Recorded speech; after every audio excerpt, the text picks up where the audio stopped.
모임 같이 하시는 분들, 그리고 화순에서 농업인들, 그다음에 또 나주에 좋은 농업인들 이렇게 했고요.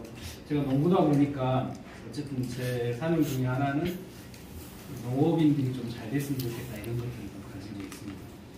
오늘 이 자리를 마련하면서 이제 글을 몇 군데 올렸어요. 활동하는 곳에 올리긴 올렸었는데 개인적으로는 좀 와주세요라고 전화한 분이 한 분도 없거든요. 일부러 안 했는데 안 한 이유가 제가 오라 하기가 사실은 싫었어요. 그냥 그 올라온 글을 보고 내 스스로 뭔가 가고 싶다 이런 분들만 왔으면 좋겠다 이런 생각도 했었거든요. 그래서 저는 여러분들이 훨씬 더 소중하다고 생각을 하거든요. 정현종 시인은 한 사람이 오는 것은 되게 어마어마한 일이다. 왜냐하면 그 사람의 일생이 함께 오기 때문이다. 이런 시를 쓰셨는데요. 여기 오신 분들도 결국은 지금 이 순간 이 자리가 자신의 삶에서 정말로 어마어마한 중요한 순간이 아닌가 이런 생각들을 좀 해봅니다. 작년 4월 달에 4월 초에 3년 동안 일했던 직원이 퇴사를 했습니다. 퇴사를 하면서 왜 퇴사를 하느냐고 물어봤더니 황금눈살은 비전이 없어요 라고 얘기를 하더라고요. 고민들이 많았었죠. 그리고 4월 10일이 제가 2019년도에 이쪽으로 책을 다시 한 40년 만에 읽기 시작하면서 만든 나의 날이에요. 구본영의 그대 스스로를 고용하라는 책을 보면은 자기가 뭔가 마음을 먹고 변하기 시작한 날, 자기만의 날을 잡아라. 그걸 나의 날이라고 얘기를 하거든요. 저는 4월 10일로 잡았어요. 그때. 4월 10일 날 이제 혼자서 좀 보내야겠다라고 가족들한테 얘기를 하고 했던 게 두 가지가 있어요. 첫 번째는 영화를 보러 갔어요. 그때 봤던 영화가 최민식이 주연으로 나왔던 이상한 나라의 수학자. 고등학생이 물어봅니다. 수학을 잘하는 방법이 뭔가요? 라고 물어보니까 머리가 아니다. 노력도 아니다. 그럼 뭔가요 대체? 용기라고 얘기하거든요. 어저께까지는 아무리 그 문제를 풀려고 했는데 풀 수가 없는 그냥 다가갈 수 없는 큰 산인 거예요. 근데 하루가 지나서 오늘 다시 그 문제를 풀어보겠다고 다시 자리에 앉는 것, 그걸 용기라고 얘기를 하거든요.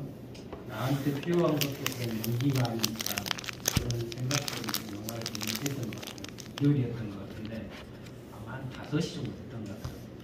한참을 책상에 좀 앉아있다가 책상 옆에 거울이 하나 있거든요. 거울을 한참을 좀 쳐다보고 있었어요. 한 30분 쳐다보고 있었던 것 같거든요. 거울을 쳐다보다가 가위를 가지고 와가지고 머리랑 밀었거든요. 여기 지금 지파먹기 막 이러고 나왔죠. 이렇게 거울을 보면서 가위를 지금 하고 문대고 나서 또 한참을 거울을 쳐다보고 있었어요. 여러 가지 생각들이 되게 왔다 갔다 하더라고요. 이렇게. 그리고 비전이 없다고 나왔던 직원 생각도 나고 현재 회사의 상태가 어떻지 이런 생각도 나고 나는 뭐하고 있지 되게 많은 생각들이 오고 가는데 보통 한 30분 정도 지나고 나니까 좀 마음이 편안해지는 느낌이 있었어요. 그때 들었던 생각들이 밖으로 밀고 났더니 좀 봐줄만 하네? 이런 생각이 들어요. 생각보다 봐줄만 하구나. 그게 시작이었던 거예요. 되게 안 좋은 상황이라고 생각을 하고 이런저런 고민이 들어서 그냥 가위로 머리카락을 좀 자르고 나서 쳐다봤더니 생각보다는 봐줄만 하구나 아니다. 이런 생각들이 좀 들어가지고 마음속으로 뭔가 걱정과 불안, 안 좋은 느낌 이런 것들보다는 훨씬 더 내가 더 좋은 사람일 수도 있겠네 이런 생각이 좀 들어요. 마지막으로 들었던 생각은 내가 이렇게 멀쩡하게 살아있는데 못할 건 또 뭐가 있을까? 이런 생각이 좀 있었어요. 내가 할 수 없는 일이 있을까? 그냥 뭐든지 한번 해봐야겠다라고 하는 생각이 좀 들었던 거고요. 아마 그게 태어나서 처음으로 그렇게 그 자신하고 한번 얘기를 해보는 순간이 아니었을까. 그리고 나서 이제 새벽 모임을 하는 짝꿍이었습니다. 김진희 대표한테 사진을 보냈어요. 그랬더니 위경을 소개시켜주더라고요. 공부할 준비가 됐습니다. 그러더니 만난 분이 줄리아였어요. 이분을 왜 소개시켜줬는지는 한번 이렇게 통화를 해보고 나니까 알겠더라고요. 그때 잡혀가지고 지금 한 1년 가까이 잡혀 살고 있습니다. 벗어나기 쉽지 않은데. 벗어나기 쉽지 않아. 고민하고 계신 분들은 잘 생각하셔야 돼요. 한번 발 디디면은 못 나오고 만만치 않아요. 고민 좀 해보겠습니다. 피터 드러커의 경영 철학을 공부하게 됐습니다. 미경에 가가지고 8주 동안 공부를 하고요. 작년 5월 말부터 7월 말까지 그렇게 했던 것 같고 그 일주일에 3번 수업이 있었는데 3번 수업을 다 들었던 것 같아요. 어쨌든 계속 들었던 것 같고 또 줄리아가 뭔가 얘기를 하면은 그건 어쨌든 다 해보려고 했던 것 같아요. 사실 공조 같은 경우에도 책을 써본 적이 있는데 줄리아가 공조 모집합니다 보면 손 들었던 것 같아요. 줄리아가 얘기하는 거니까 그냥 한번 해보지 뭐 이렇게 생각을 했던 것 같고요. 피터 드러커를 공부하다 보니까 그 직원이 그만두면서 황금물산에 비전이 없는 것 같아요 라고 하는 것을 이해하게 됐어요. 내가 정말로 유능하고 비전이 없는 회사를 운영을 하고 있었구나 이런 생각을 하게 됐거든요. 사실. 그래서 어찌 보면은 그 당시에는 그 직원한테 좀 서운한 면도 있고 그랬었는데 지금 그 직원이 정말 나한테 얘기를 잘해줬구나 이렇게 생각을 하고 있습니다. 하루 살아갈 때 단 하나의 숙제가 있다면 결국은 그건 자기 자신을 아는 거라고 생각을 하거든요. 자기 자신을 아는 거는 자기가 잘하는 걸 볼 수도 있고요. 아니면 자기가 좋아하는 걸 볼 수도 있고요. 또 자기가 공부하는 걸 볼 수도 있고요. 아니면은 자기 주변에 있는 친구들이나 사람들을 보는 여러 가지 방법들이 있겠죠. 피터 드러커는 자기교육 노트에서 자기를 아는 것은 결국은 자기의 시간을 아는 것이다 이렇게 얘기하거든요. 제가 글을 썼을 때 피터 드러커의 한 문장을 너 자신의 시간을 알라 이걸로 잡았었는데요. 시간을 안다는 거는 자기의 시간들을 쭉 한번 돌아보고 기록해보고 필요 없던 시간들은 없애고 필요한 시간들을 우선순위를 정하고 어떻게 그거를 자기가 집중을 할지 이 과정이라고 생각을 하거든요. 그래서 유경에서 비전 체계를 만들고 나서 저의 단 한 가지를 매일 10시부터 12시까지 한 가지 집중하는 시간을 갖자 이거를 갖게 됩니다. 그리고 그거를 실천을 하고 있고요. 여러분들한테 드린 질문입니다. 그러면은 자기 자신의 너 자신의 시간을 알라. 시간을 아는 방법은 저는 두 가지가 있다고 생각을 하거든요. 하나는 오늘이 자신의 삶에서 몇 시인지 시간을 알아보는 방법이 있고요. 두 번째는 그렇다면 오늘 시간을 어떻게 보내고 있는지 두 가지 질문을 여러분들께 드립니다. 황금눈살의 사명과 비전에 대해서 말씀드릴게요. 유형에 가면 수료하기 전에 꼭 만들어야 되는 게 비전 체계라는 거예요. 거기에서 만들었던 저의 사명은 정직한 먹거리로 자연을 살리고 사람들을 건강하고 행복하게 돕는다가 제 사명입니다. 비전은 2030년 황금눈살 매출 100억을 달성하고 100명의 이웃 농부들을 살리고 그리고 그 이후에 한 가지 추가가 된 게 사람 도서관을 하나 만들고 싶다라고 하는 것이고요. 옆에 계신 이지아가 2030년에 사람 도서관을 만드는 것에 같이 좀 도움을 주시기로 했습니다. 지아한테 드리는 걸로. 네. 여기 증인들 많이 있네요. 현장 보러 가야 돼요. 다시 작년 4월 생각을 한번 해봅니다. 직원이 퇴사하면서 그리 머리를 깎았을 때 그 생각들을 해보고요. 황금눈살은 비전이 없다. 그걸 공부하면서 제가 느꼈고 그럼 지금 수료하고 나서 6개월 정도가 지났는데 그럼 황금눈살은 정말로 큰 변화가 있느냐. 눈에 보이는 큰 큰 변화들은 별로 없어요. 매출 꼰띠가 확 됐다든가 사실 그렇지는 않거든요. 그럼 달라진 점이 무엇인가? 첫 번째 비전 체계를 만들고 제 사명과 비전을 매일매일 달리고 그거는 정말 다르다고 생각을 하거든요. 그래서 그 회사에 있던 직원한테도 이제 자신 있게 얘기할 수 있는 한국인살에는 비전이 있어 라고 얘기할 수 있을 것 같고요.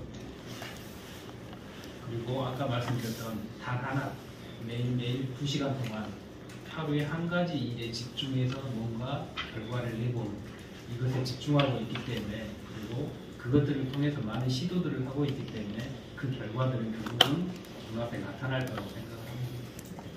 지금 작년 4월에 그런 어떤 막막함이나 불안함보다는 기대감이나 뭔가를 해봐야겠다는 의욕들이 훨씬 더 커진 것 같아요.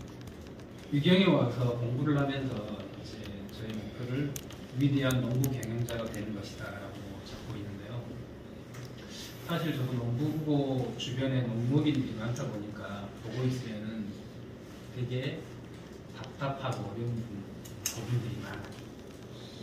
제가 해보고 싶은 부분 중에 하나도 농부로서 경영자로서 뭔가 성공적인 그런 것들을 만들어내고 그 부분들이 내 인생에 있는 다른 분들한테 좀 좋은 영향력을 미치고 그분들이 함께 공부하면서 이렇게 좋은 길로 나아갈 수 있는 이런 게 됐으면 좋겠다 이런 꿈을 좀 꾸고 있습니다.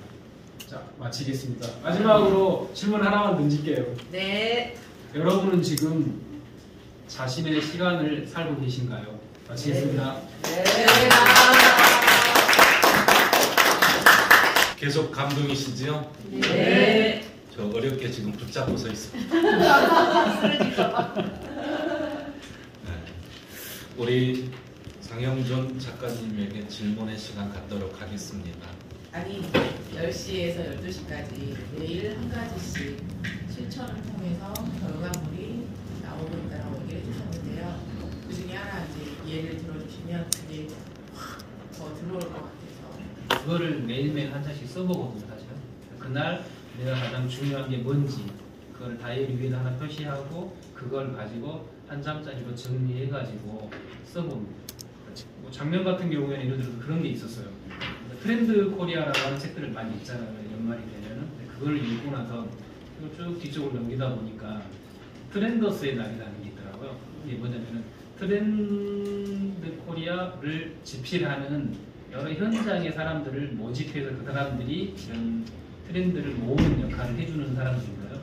근데 그날은 그걸 보고 내가 이걸 한번 해봐야지라고 하는 걸 이렇게 쓰게 됐거든요. 바로 그 이메일에다가 자기소개서를 써가지고 보내고 우리 과정을 한번 했거든요. 그래서 그 결과가 작년 2023 트렌드 코리아에 제가 저자로 같이 등록이 되는 그런 결과들이 나와요. 그게 그날 읽었다라고 하면 나오지 않았을 텐데 그 읽은 걸 가지고 내가 오늘은 내가 이걸 읽었으니까 이걸 한번 해봐야지라고 잡고 그 자리에서 바로 작성해서 보내고 이런 과정들이 결과를 낼 수 있는 어떤 시스템을 마련했다고 생각을 하거든요. 요즘 같은 경우에도 제가 그걸 한 번씩 올려드릴 때도 있고 안 올려드릴 때도 있지만 잘 될 때도 있고 안 될 때도 있어요. 사실. 하지만 그게 매일매일 한 번씩 평가를 받고 그걸 돌아본다라고 하는 건 되게 좀 다르다는 생각들을 하고 있거든요. 또 다른 분 질문. 네. 평범하지 않는 너무 비범하기 때문에 성공할 수밖에 없는 삶이 될 것 같고요. 보통 머리를 삭발하면 반항심에 삭발하는데 작가님은 반항이 아닌 정말 새로운 결심을 해서 했는데 깎고 나니 더 시원했다는 말 듣고 조금 좀 역시 색다르다는 생각이 들었고요.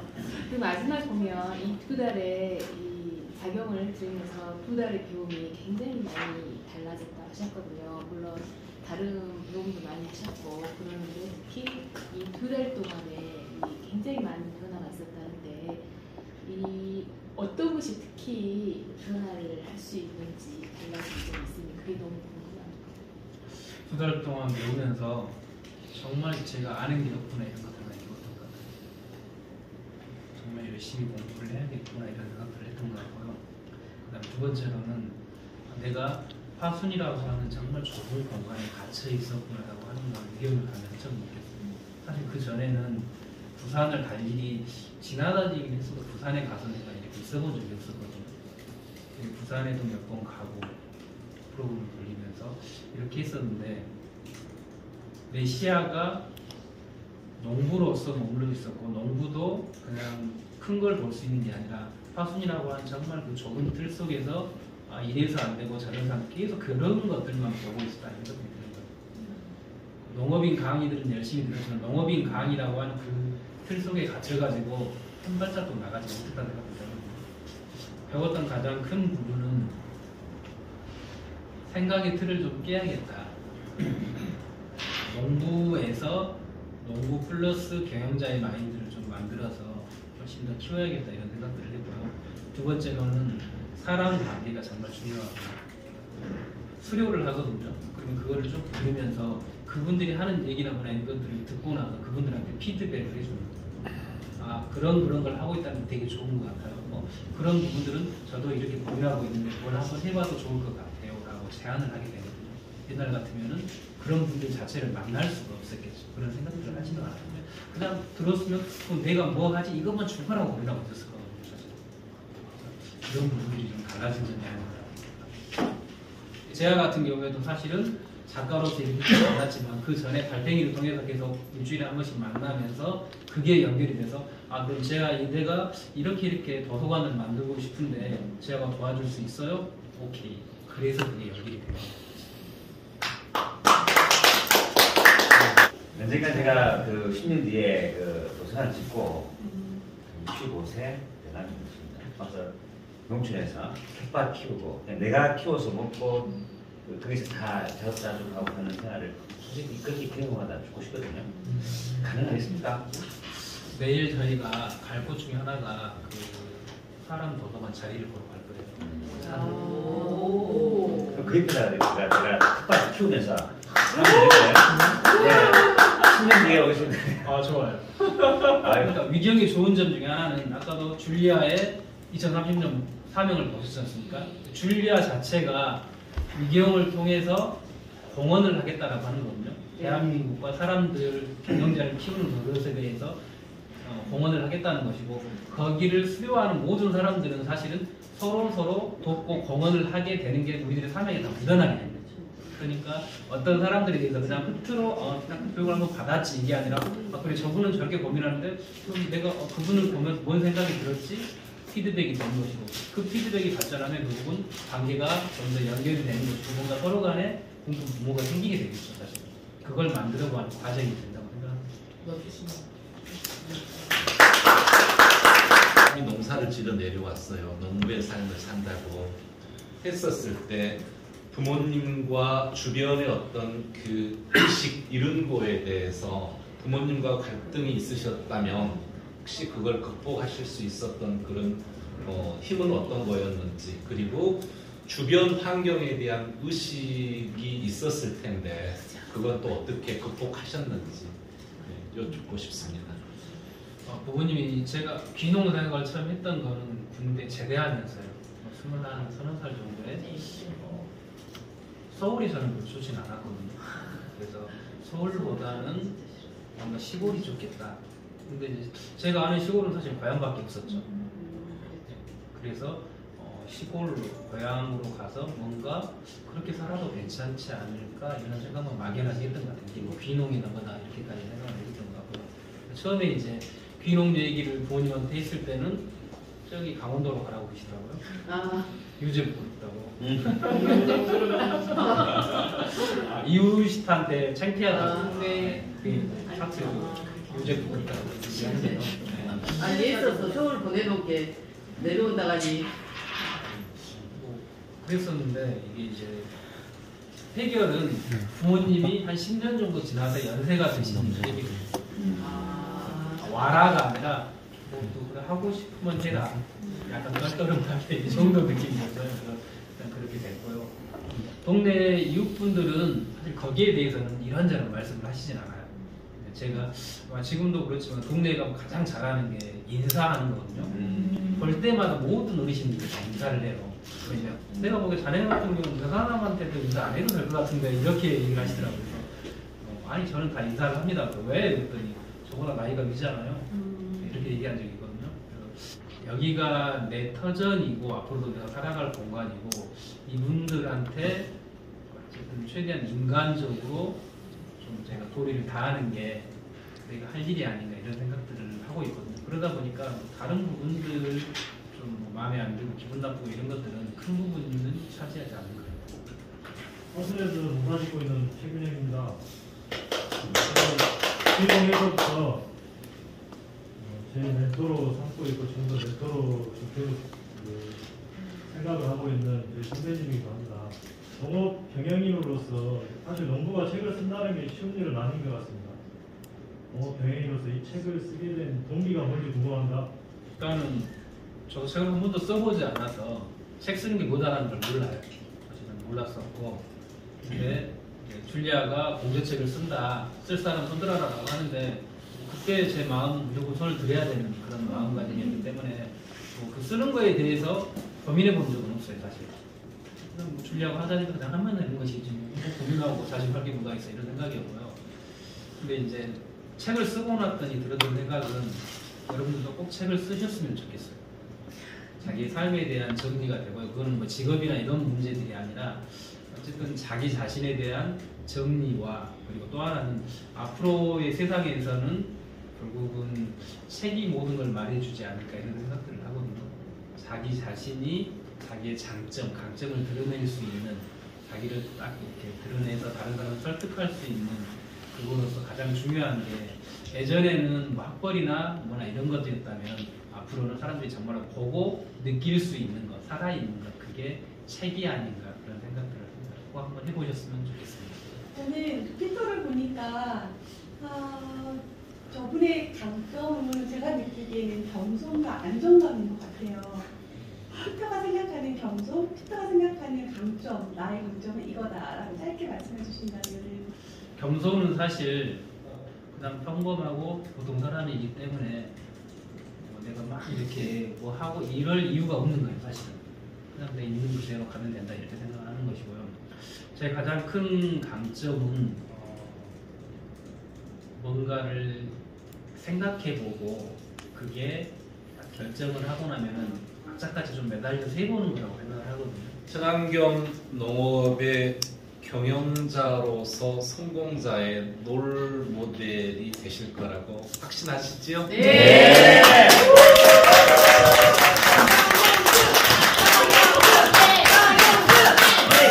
오늘의 그 감동이랄까요? 그걸 말씀해 주실 분이 어가해 주세요.